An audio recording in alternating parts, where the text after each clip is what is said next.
Bismillahirrahmanirrahim. Assalamualaikum warahmatullahi wabarakatuh. Nama saya Nur Aiman binti Majaya. Nombor matrik I21105073. Kumpulan kami telah memilih satu filem, iaitu filem Munafik 2 yang akan dibentangkan dan dijelaskan oleh ahli kumpulan kami. Saya akan menerangkan sinopsis bagi filem Munafik 2 ini. Yang mana filem Munafik 2 ini menceritakan tentang kehidupan Ustaz Adam yang kembali tenang selepas dihantui oleh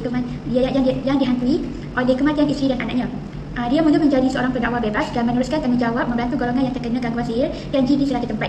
Ujian yang menimpa sebelum ini telah mengajar Ustaz Adam untuk lebih tawaduk dari ilahi. Namun apa yang mengelirukan, Ustaz Adam ini sentiasa dihantui dengan imblasan-imblasan silam tentang kematian Maryam. Adam juga sering didatangi seorang wanita misteri yang mempersoalkan tentang keimanan dan takdir Tuhan. Dalam masa yang sama, di seberang kampung tinggal seorang wanita yang bernama Sakinah dan anak perempuannya Aina. Sakinah ini terpaksa menjaga anaknya yang mengidap penyakit misteri. Kehidupan Sakinah yang sangat daif pada ketika itu telah memberi tekanan padanya, ditambah pula dia dan anaknya beberapa kali diganggu oleh syaitan ataupun iblis. Sakinah ini percaya bahawa apa yang dihadapinya berpunca daripada Abu Jahl. Abu Jahl ni seorang yang munafik dan ketua ajaran sesat di kampung yang sama. Abu Jahl mempunyai pengikut yang ramai dan dikeruni penduduk kampung. Sakinah atau sesiapa je yang masih berpegang pada Islam adalah musuh ketat Abu Jahl pada masa itu. Abu Jahl ni menggunakan sihir ataupun jin untuk menghancurkan sesiapa je yang tidak mengikut ajarannya. Ini memaksa Sakinah untuk mencari Ustaz Adam. Kedatangan Ustaz Adam pada ketika itu ke kampung seberang telah menimbulkan kemarahan Abu Jahl. Adam bukan sahaja terkejut dengan apa sebenarnya yang berlaku pada keluarga Sakinah, tetapi Ustaz Adam juga terkejut dengan ajaran sesat yang dibawa oleh Abu Jahl yang telah memesongkan akidah orang Islam di kampung itu. Itu sahaja sinopsis bagi filem Munafik 2. Assalamualaikum warahmatullahi wabarakatuh. Nama saya Nur Aina Zulika binti Muhammad Aidin, nombor matrik I21105131. Perkara khurafat yang terdapat dalam cerita Munafik 2 ialah yang pertama, taklid buta. Penduduk kampung yang terpengaruh dengan ajaran Abu Jahl adalah kerana terpaksa dan juga terima tanpa usaha periksa oleh kerana takut bertanya di manakah sumber yang didapati dalam ajarannya. Yang kedua adalah hadis palsu. Terdapat beberapa hadis palsu yang diutarakan oleh Abu Jahl, antaranya ialah solat dengan memakai serban, menamai 25 kali solat tanpa serban. Hadis ini digunakan oleh Abu Jahl supaya pengikutnya percaya bahawa kebenaran yang dibawa oleh Abu Jahl adalah benar dari Allah SWT. Yang ketiga adalah neraca kebenaran.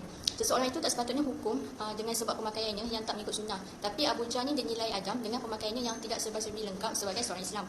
Okey, meskipun pemakaian Abu Jahl nampak seperti seorang yang boleh dipercayai, akan tetapi hujah-hujahnya tidak semuanya benar. Nilai seseorang dari ilmu dan akhlaknya bukan daripada luaran. Yang terakhir adalah mengeluarkan hujah palsu.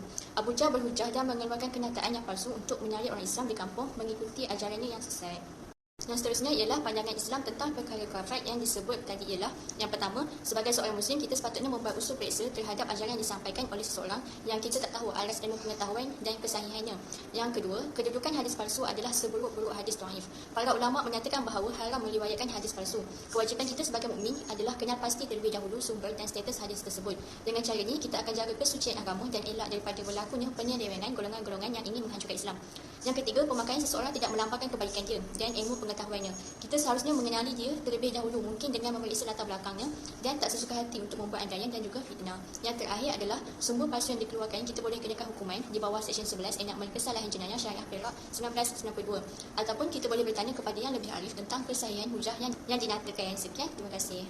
Assalamualaikum warahmatullahi wabarakatuh. Nama saya Nur Jihan Nadira binti Ibrahim, I20204818. Okay, saya akan membentangkan solusi-solusi tentang perkara-perkara khurafat yang kawan saya telah bentangkan tadi. Kita masuk pada yang pertama, iaitu taklid buta. Taklid buta ni bermaksud bersungguh-sungguh dengan pendapat orang lain tanpa mengetahui hujah dan dalilnya. Solusinya adalah kita perlulah belajar dan berusaha untuk mengetahui sesuatu hukum ataupun sesuatu ajaran yang dibawa oleh seseorang berdasarkan dalilnya, berdasarkan hujahnya dan sebagainya, supaya kita dapat beramal atas dasar ilmu kita, bukan atas dasar ikutan semata-mata. Okey, seterusnya kita masuk kepada perkara-perkara khurafat yang kedua, iaitu hadis palsu. Seperti mana yang kita tahu, hadis palsu ni dan senang difahami, hadis palsu ni adalah hadis yang tidak sahih sama sekali. Solusinya kita perlulah mengetahui dan mempelajari hadis-hadis dengan lebih terperinci tentang sanadnya, matanya, supaya kita tidak salah dalam menyebarkan ataupun meriwayatkan hadis tersebut. Okey, seterusnya kita masuk kepada perkara khurafat yang ketiga, iaitu neraca kebenaran. Okey, neraca kebenaran ni seperti mana yang kita tahu, nilai kebenaran sesuatu ajaran bukan berdasarkan penampilan seseorang ataupun ikutan sunnah seseorang. Tetapi ia menjadi kayu ukurnya ialah sejauh mana kesahihan dari dalil dan hujah-hujah yang dibentangkan. Solusi yang dapat saya terangkan di sini ialah kita perlulah kuatkan iman kita supaya kita ni dapat mengetahui antara baik atau buruk. Seperti jika kita ingin menyertai atau mengikuti sebuah ajaran, perlulah mencari gurunya atau pengajarnya yang dapat dipercayai dari sudut agama, dari sudut percakapan, dan hujah-hujah yang diberikannya adalah sahih. Okey, kita masuk kepada perkara khurafat yang keempat, iaitu mengeluarkan hujah palsu. Apa yang dapat saya berikan solusinya ialah kita perlulah mendalami ilmu-ilmu agama dan belajar tentang hadis juga, supaya kita ni tidak senang ditipu dengan hujah-hujah palsu yang diberikan sesiapa saja. Okey, kesimpulannya ialah ajaran sesat ini membawa pelbagai kesan buruk dalam kehidupan manusia yang tidak mempunyai pegangan agama yang kukuh dan utuh. Maka daripada situ kita perlulah memantapkan lagi pegangan agama kita supaya tidak tergolong oleh golongan yang sesat. Oleh demikian, satu ajaran paradigma harus dilaksanakan oleh badan kerajaan ataupun swasta serta diri kita sendiri sebagai masyarakat dan umat Islam agar dapat mengatasi masalah akidah yang sudah pastinya menyeleweng dan menyimpang dari ajaran Islam yang sebenar. Itu saja daripada kumpulan kami. Sekian. Assalamualaikum warahmatullahi wabarakatuh.